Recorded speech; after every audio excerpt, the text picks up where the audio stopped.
Modi started to threaten not to allow a single drop of water.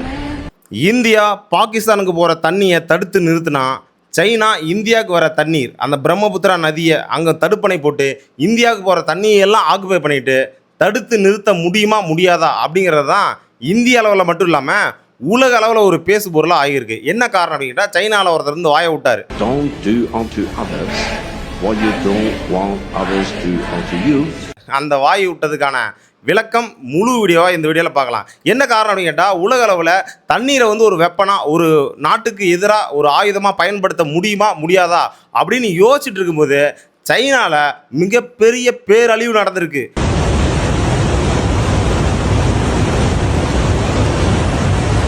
பெருவெள்ளம் நடந்து யானையெல்லாம் உடஞ்சி போச்சு.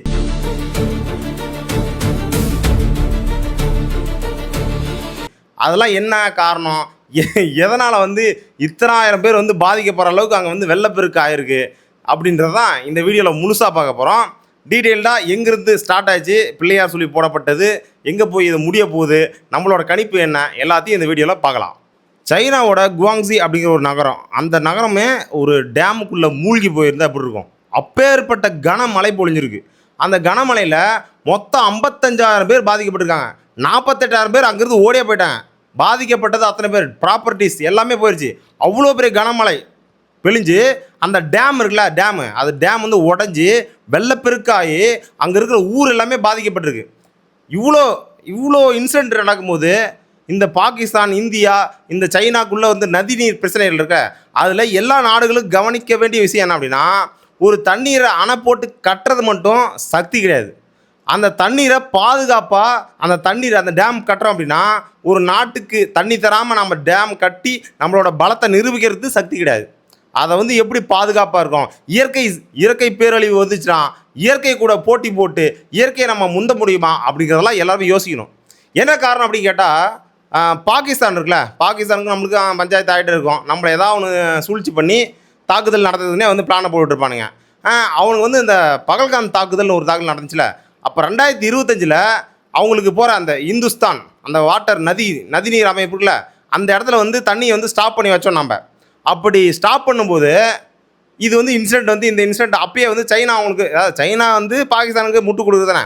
ஏன்னா வெளியில் வந்து பல்ல அழித்தாலும் இந்தியாவுக்கு எதிரி பாகிஸ்தானோட நண்பனும் நம்மளுக்கு வந்து எதிரி தான். ஏன் அப்படின்னா பாகிஸ்தானுக்கு முட்டு கொடுக்குறது சப்போர்ட் பண்ணுறதுக்கு சைனா வருவாங்க. இப்போது அப்படி தான் வந்து பிரச்சனை ஆரம்பிச்சிருக்கு. பாகிஸ்தானுக்கு நதிநீரில் வந்து நம்ம தடை போட்டு கொஞ்ச நாள் வந்து ஸ்டாப் பண்ணி வச்சுருந்தோம் அந்த இஷ்யூ. அப்போ அவங்களுக்கு வந்து தண்ணி கொடுக்காமல் வச்சுருந்தோம். அப்போது வந்து சைனாவில் வந்து ஒருத்தர் வந்து ஒரு அரசியல் விமர்சகர் வந்து சொல்கிறாரு, நீங்கள் வந்து பாகிஸ்தானுக்கு தண்ணி கொடுக்குறது நீங்கள் வந்து தடை போட்டீங்க அப்படின்னா நாங்கள் சைனா உங்களுக்கு மேலே, அதாவது சைனான்னு குறிப்பிடாமல் உங்களுக்கு மேலே இருக்கிற, அதாவது இன்டெரக்டாக சைனா தான் குறிப்பிட்றாரு, நாங்கள் இந்தியாவுக்கு வர தண்ணீரை வந்து பிரம்மபுத்திரா அணை, இந்த அணையெல்லாம் வந்து அணை போட்டு தடுத்து நிறுத்த முடியும், அதையும் நான் மைண்டில் வச்சுக்கோங்க அப்படின்னு சொல்லி இன்டெரக்டாக மிரட்டுறாரு. இந்த மிரட்டின வீடியோ தான் மிகப்பெரிய, இது வந்து அஃபிஷியலாக நல்லா புரிஞ்சுக்கோங்க, இது சைனாவோட அஃபிஷியலில் இருந்து அனௌன்ஸ்மெண்ட் வரல. இந்த இன்சிடெண்ட்டில் ஒரு அரசியல் விமர்சகர் வந்து பாகிஸ்தானுக்கு முட்டு கொடுத்து அங்கே சைனாவில் வந்து பேசுகிறாரு. இது இப்போ மிகப்பெரிய அளவில் வைரல் ஆகிறதுக்கு என்ன காரணம் அப்படின்னா, இப்போ இந்த சைனா பாகிஸ்தான் இந்த இதில் வந்து ஒரு நதிநீர் சம்மந்தமான பிரச்சனை வந்து கொஞ்சம் அதிகமாகிடுச்சு. அப்போ அந்த வீடியோ வந்து வைரல் ஆகுது, ஓல்டு வீடியோவாக இருந்தாலும் வைரல் ஆகுது. அப்படி வைரல் ஆகும்போது இங்கே வந்து என்ன புரிஞ்சுக்கணும் அப்படின்னா, இந்த இன்சிடென்ட்டு இப்போ சைனாவில் இப்போ இந்த வீடியோ வைரல் ஆகி 4 நாள் கூட இல்லை, 4 நாள் இல்லை, குவாங்ஸி அப்படிங்கிற அந்த நகரம் ஃபுல்லாக அந்த தண்ணீர், அந்த அணை கட்டுற அணை டேம்லாம் உடஞ்சி பக்கத்தில் இருக்க நகரம் எல்லாம் அப்படியே சீரழிஞ்சு போச்சு.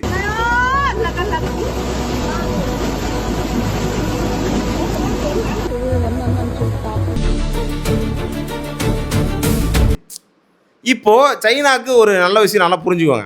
சைனாவாக இருக்கட்டும், இந்தியாவாக இருக்கட்டும், நம்ம கர்நாடகாவாக இருக்கட்டும், டிகே சிவகுமாராக இருக்கட்டும், எல்லோரும் நல்லா புரிஞ்சுக்கோங்க. ஒரு அணையை கட்டி நீங்கள் பாதுகாக்கிறீங்க அப்படின்னா தண்ணீர் வந்து அங்கே சேரும்போது இயற்கை சீற்றம், இயற்கை பேரழிவுக்கு எதிராக நீங்கள் வந்து நிற்கவே முடியாது. நல்லா புரிஞ்சுக்கோங்க.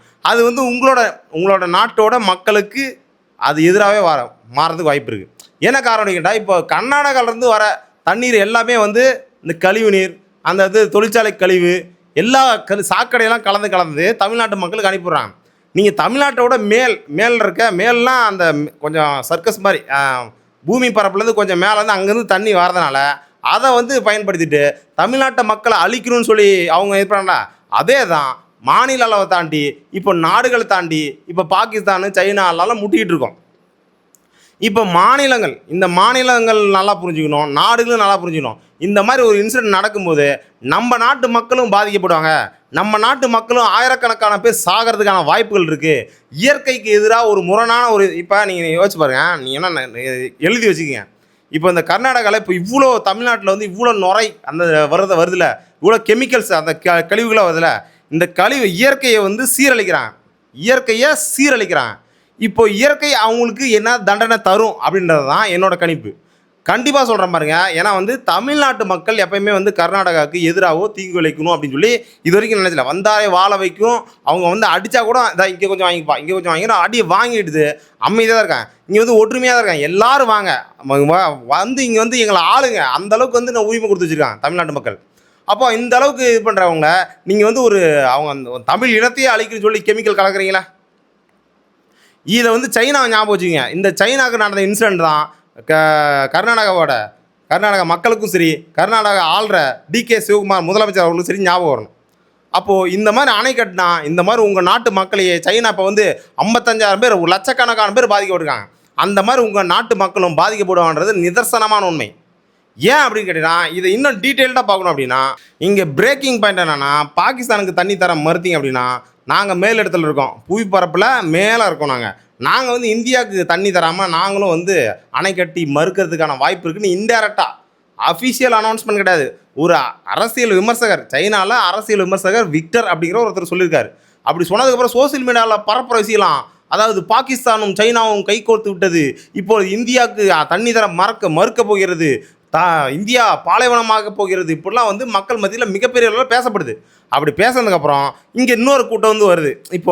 அப்போது சைனாவோட அந்த இம்போர்ட்ஸ் இருக்குல்ல, இப்போ வந்து எப்படி ஹோர்முஸ், அந்த ஸ்ட்ரெயிட் ஆஃப் ஹோர்முஸ் இருக்குல்ல, அதேமாதிரி ஸ்ட்ரெயிட் ஆஃப் மலாக்கான ஒரு இடம் இருக்குது. அது வந்து முழுதுமாக வந்து நம்ம இந்தியா கண்ட்ரோல் பண்ணல. பட் ஆனால் அந்த இடத்துல தான் சைனாவோட இம்போர்ட்ஸ், அப்புறம் எனர்ஜி இம்போர்ட்ஸு எல்லாமே அங்கே தான் பண்ணுறாங்க. அந்த இடத்துல வந்து இந்தியா போய் நாங்கள் லாக் போட்டு அதாவது அப்படி பண்ணலை, அப்படி அனௌன்ஸ்மெண்ட்டும் வரல அஃபிஷியலாக.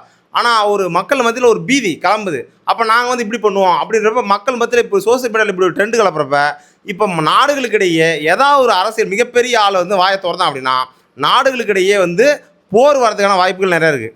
இது வந்து பிம்பமாக உருவாக்கப்பட்டதுன்னு சொல்ல போனால் இது வந்து தந்திரமாக உருவாக்கப்பட்டது. புரியுதுங்களா? எப்பயோ நடந்த விஷயத்த அதை வந்து இப்போ பூம் பண்ணி அதை வந்து நாடுகள் பிரச்சனையாக எப்படி கொண்டு வந்து கனெக்ட் பண்ணுறாங்க பாருங்கள். இப்போ இந்தியா வந்து இங்கே போய் மலாக்காவில் போய் தடை போட்டு சைனாவை வந்து இது பண்ணணும் அப்படின்னா அதாவது புவியியல் பரப்புப்படி அப்படி தடை போட்டாங்க அப்படின்னா ரொம்ப இறக்கத்தில் தான் இருக்கணும்.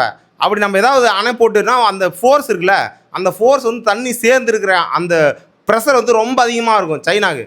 ஏற்கனவே அங்கே இருக்க கட்டின அணையே வந்து உடஞ்சிட்டு எல்லாம் சைனா ப்ராடக்டாக உங்களுக்கு தெரியும்ல, சைனா மொபைல்லாம் அதே மாதிரி தான் அணையாங்க புட்டுக்கிட்ட எல்லாம் அடித்து நவுத்துது, எல்லாம் வந்து பறந்து போகிறாங்க, நீச்சல் அடிச்சுட்டு பறந்து போகிறாங்க.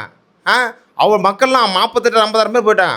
அப்போ எல்லாருமே புரிஞ்சுக்கொள்ள வேண்டியதுன்னா இதுதான். இந்த மாதிரி வந்து ஒரு இன்சிடென்ட்னா அது எப்போ நடந்தது, இப்போ நானே அதை நம்பிட்டேன்.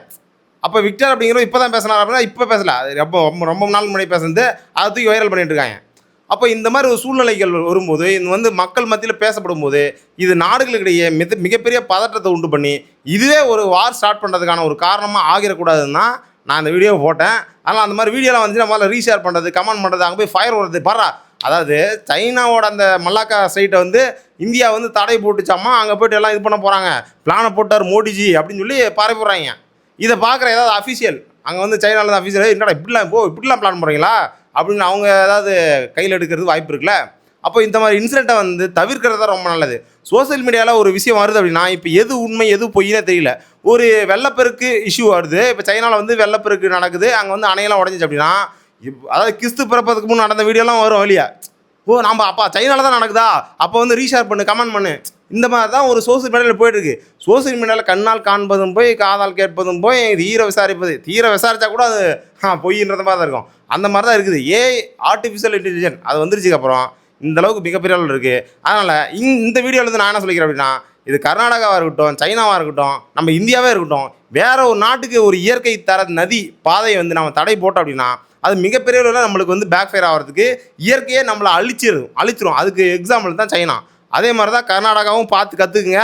இந்த மாதிரி வந்து கழிவு நீரை கலக்கிறீங்க, மனசாட்சி இருந்துடா கடவுள் வந்து இறங்கி இயற்கை சீரழிவை உண்டு பண்ணி கடவுள் வந்து உங்களை மக்களுக்கு எதிராக வந்து எதாவது நடக்கும். ஏன்னா ஒரு கழிவு நீரை தொழிற்சாலை கழிவு நீரை கலந்து எங்களோட எங்கள் தமிழ் இன மக்களே வந்து எதிராக வந்து இப்படி பண்ணுறீங்க அப்படின்னா அப்போ வந்து அதே மாதிரி உங்களுக்கும் உங்களோட இயற்கை சீற்றம்லாம் வராமல் இருக்குன்னு நினைக்காதீங்க. அதாவது மக்கள் எப்படி நல்லா இருக்குன்னு நினைக்கிறீங்களோ அதே மாதிரி இயற்கை எல்லாருக்கும் கொடுக்குற தண்ணீரை வந்து நீங்கள் உங்களுக்குன்னு நினச்சிக்காம அங்கே கழிவு நீரை கலக்காமல் இந்த மாதிரி வந்து ஒரு நல்ல மனப்பான்போடு இருக்கணும் அப்படின்றது தான் எங்களோட வேண்டுகோள். தமிழன் வந்தாரை வாழ வைக்கும் தமிழன் அப்படி தான் இருக்கான். நீங்கள் அடித்தா வாங்கிக்கிறான், நீங்கள் வந்து என்ன பண்ணாலும் வந்து பொறுமையாக இருக்கலாம். என்ன காரணம் அப்படின்னா அதெல்லாம் தெரில, அது பிறவி புத்தியாக தெரில. தமிழ்நாடு எல்லாருமே வந்து என்ன தான் பிரச்சனை பண்ணுறதுன்னு போக மாட்டான். தனக்குன்னு இனத்துக்கு மொழிக்குன்னு ஏதாவது பிரச்சனைனா ஒன்றுக்கு கூடி போராடனே தவிர அங்கே போய் அராஜகமோ வன்முறையோ அந்த வன்முறையில் ஈடுபட மாட்டான் தமிழன்.